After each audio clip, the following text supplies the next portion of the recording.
जय श्री महाकाल। जय माता रानी की। आप सभी का माता रानी कल्याण करे और आप सभी को सुखी रखें। इस वीडियो में बात करते हैं अप्सरा साधना पर। तो अप्सरा साधना का इसमें रंभा अप्सरा साधना का मंत्र बताएंगे और उनकी विधि विधान बताएंगे। इससे पहले आपसे ये निवेदन है कि आपने अभी तक हमारे चैनल को सब्सक्राइब नहीं किया है तो ज़रूर करें और घंटी के बेल आइकन को भी दबाएं ताकि आपको सुविधा मिल सके। हमारे चैनल पर बहुत सारी साधनाएं दे रखी हैं। जो भी आपको साधना चाहिए वो चैनल पर आपको इसका वीडियो मिल जाएगा। चाहे अप्सरा हो, यक्षिणी हो, पिशाचनी हो, करण पिशाचनी हो, भैरव हो, कोई भी साधना चाहिए, मसान साधना वगैरह सब मिल जाएगी। आप उनको अपनाएंगे, उस साधनाओं को करेंगे और इनका वास्तविक एक होता है स्वयं का अनुभव, वो तब तक नहीं करता है तो उस साधक को उसके बारे में कोई अनुभव नहीं होते, कोई अनुभूति नहीं होती है, क्योंकि कहने और करने में बहुत अंतर होता है। इसलिए आप उस साधना को पहले कीजिएगा, उसके बारे में, उस साधना के बारे में बताइएगा कि आपको उसके बारे में कैसा लगा, क्या हुआ, आपने कैसे किया था। वो जो भी सच्ची बात है उसके हिसाब से आपको करना पड़ेगा। आप ऐसे ही चलते फिरते कोई भी साधना करेंगे तो उसमें किसी भी प्रकार की कोई अनुभूति नहीं होगी, कोई सिद्धि नहीं होगी। तो इस वीडियो में रंभा अप्सरा साधना के बारे में आपको बताएंगे। ये साधना आपको कैसे करनी है। तो सबसे पहले तो कोई भी साधना कीजिएगा, एक उसका स्थान विशेष की जानकारी अपने को होनी बहुत ज़रूरी है और उसके बारे में क्या क्या कुछ विशेष होते हैं, सामग्री वगैरह जो भी है वो अपने को रखना आवश्यक होता है। हम जो भी जानकारी देते हैं जिस भी साधना के बारे में, वो उन साधकों के लिए कहते हैं, क्योंकि ज़्यादातर नए साधक होते हैं, उनको ज़्यादा सामग्री अगर वो लाने की भी कोशिश करते हैं तो ला देते हैं, लेकिन उनको क्या होता है कि वो सही रूप से इसको सही तरीके से उनको काम में नहीं लेते हैं, इसलिए उनको समस्या होती है। फिर वो बोलेंगे कि हमारे उस साधक का उस साधना में वो सामग्री लाई थी, उसके पैसे गए, वो सामग्री काम आएगी कि दोबारा नहीं आएगी कि।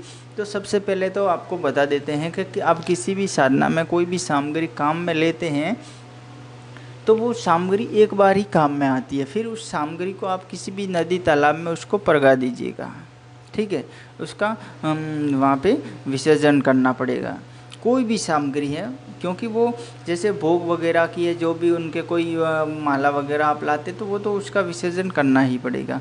इसके लिए आपने एक ये अप्सरा साधना है, इसके लिए आपको क्या करना है, स्थान विशेष तो जो मैंने पहले ही कई बार बताया है कि अप्सरा है, यक्षिणी है, योगिनियाँ हैं, इनके लिए एक विशेष स्थान और सुंदर स्थान का आप जितना काम में लेंगे उतना ज़्यादा इस साधनाओं में प्रभाव पड़ता है। जैसे कोई बगीचा है, हरा भरा खेत है, कोई नदी का तट है, कोई पहाड़ी क्षेत्र है, कोई भी आपको हरा भरा क्षेत्र लेना है। अगर वो आपको ऐसी सुविधाएं नहीं मिलती है तो अपने घर के छत पर आप 2 4 10 गमले भी रख सकते हैं। अपने कमरे में 2 4 8 10 गमले जितने चाहे उतने रख सकते हैं। अच्छे अच्छे कोई फूल है, कोई बेल है उसके हैं, कोई छोटे मोटे पेड़ है उनके हैं, वो सब आप रख के भी अपने कमरे में भी ऐसा वातावरण बना सकते हैं जैसे वहाँ पे आपको मन की शांति मिल सकती है और ऐसा एक महसूस हो सके कि अपने को एक ऐसी अच्छी जगह में बैठे हैं, फील होना चाहिए। तो इस प्रकार से करके भी वहाँ पे ये साधना कर सकते हैं। सामान्य पूजा पाठ वगैरह का जो भी सामग्री है वो सबको लगभग पता होती है, वो आपको काम में लेनी है। माला वगैरह के लिए आपको अगर कोई दूसरी माला नहीं मिलती है तो रुद्राक्ष सबसे बेहतर रहती है, क्योंकि दूसरी मालाएं हर किसी को और सही नहीं मिलती है, उनके पैसे भी ज़्यादा लगते हैं। इससे बेहतर है कि आप रुद्राक्ष की माला रखिएगा जो हर साधना में काम आती हैं, चाहे कोई सी भी साधना हो, ठीक है। इसके अलावा धूप दीप वगैरह आपको दीपक जलाना है, घी का है, चमेली के तेल का है आपको, या तिलन के तेल का है, जो भी आपको उसमें यूज करते हैं, मूंगफली तेल वगैरह, उसका आपको दीपक जलाना है। और धूप के लिए आप अगरबत्ती अच्छी सुगंधित कोई भी काम में ले सकते हैं। इसके अलावा ये रात्रिकालीन में साधना करनी है। आप अगर माला से करते हैं तो आप 51 माला कीजिएगा कम से कम, और अगर आप माला और समय का देखते हैं तो आप कम से कम 2 घंटे तक उस साधना में बैठिएगा, ताकि आपको उस साधना में अनुभूति होती है। 1.5 से 2 घंटे तो बैठना ही चाहिएगा साधना में, तब जाके उस साधना में अनुभूति होती है। 10-15 मिनट में करने से कुछ भी अनुभूति नहीं होती है, फिर वो साल भर के लिए आप करते रहो, कोई भी साधना है उसमें अनुभूति नहीं होती है। और कुछ ध्यान वगैरह रोजाना उसमें कीजिएगा। इसके अलावा अपने स्थान को पवित्र रखना है, स्वयं के कपड़ों को पवित्र रखना है, मतलब साफ़ सुथरा धोके वगैरह पहनने हैं, रोज़ाना नए कपड़े पहनने हैं। जैसे साधना करते हैं तो साधना से 2-2.5 घंटे पहले आप कुछ थोड़ा बहुत खाइएगा, ताकि आप साधना में आराम से बैठ सके। ऐसे नहीं कि तुरंत खा के बैठ गए तो फिर आप साधना में इतना लंबे समय तक नहीं बैठ सकते हैं। ठीक है, तो इसमें खाने वाने वगैरह की भी आपको शुद्धता रखनी है कि भाई मांस मदिरा वगैरह इसमें ज़्यादा आपको काम में नहीं लेना है। और ये साधना वाधना करते हैं तो सात्विक तरीके से कीजिएगा। हर साधना तामसिक नहीं होती है और हर साधना सात्विक भी नहीं होती है, तो ये सात्विक तरीके से हम बता रहे हैं आपको। इस प्रकार से ये करना है। इसका मंत्र आप सुन लीजिएगा। मंत्र बिल्कुल ही छोटा सा है। इस मंत्र को आपको रोज़ाना अपने हिसाब से 51 माला या 2 घंटे 1.5 से 2 घंटे के आसपास करना है। ठीक है, ये मंत्र सुन लीजिएगा। ओम ह्रीं श्रीं रम रम रंबे देव मोहिनी स्वाहा। मंत्र दोबारा सुनिएगा, बहुत ही इसका सरल मंत्र है जो आपको एक कंठस्थ याद रह जाएगा। ओम ह्रीं श्रीं रम रम रंबे देव मोहिनी स्वाहा।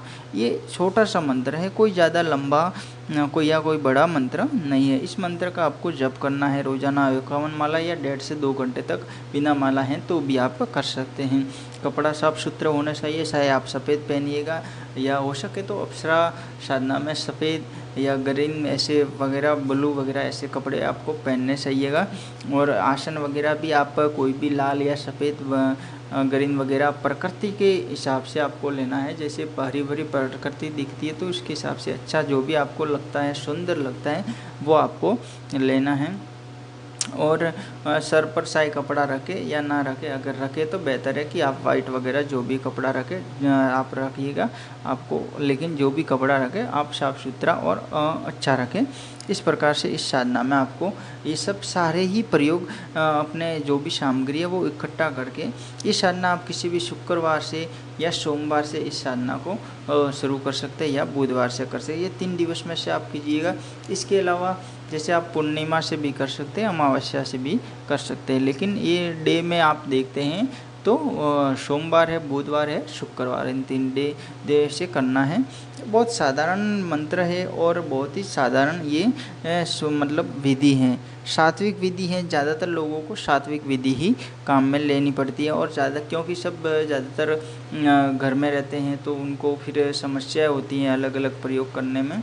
तो ये इस साधना का मंत्र था, जो भी था आपको बता दिया है। आपको अगर इस साधना में या और भी किसी साधना में सहयोग की ज़रूरत है तो आप हमें व्हाट्सअप कीजिएगा, कमेंट कीजिएगा। जो भी आप साधना में सफलता चाहते हैं या किसी प्रकार की सुविधा चाहते हैं या कोई भी हमारे से स्पेशली कोई मंत्र लेकर साधना करना चाहते हैं तो वो भी कमेंट कीजिएगा। इसके अलावा आपको बता देते हैं कि अगर किसी के घर में कोई ऐसी प्रॉब्लम है तंत्र मंत्र क्रिया की, अगर कोई ऐसी समस्या है तो उनके लिए भी हमारे वहाँ से आपको कुछ फ्री में टोटके वगैरह बता दिए जाएंगे। लेकिन साधना के बारे में अगर किसी को साधना चाहिए तो उसके लिए कुछ दक्षिणा रूप में आपको पे करना पड़ेगा, उसके बाद में आपको साधना दी जाएगी।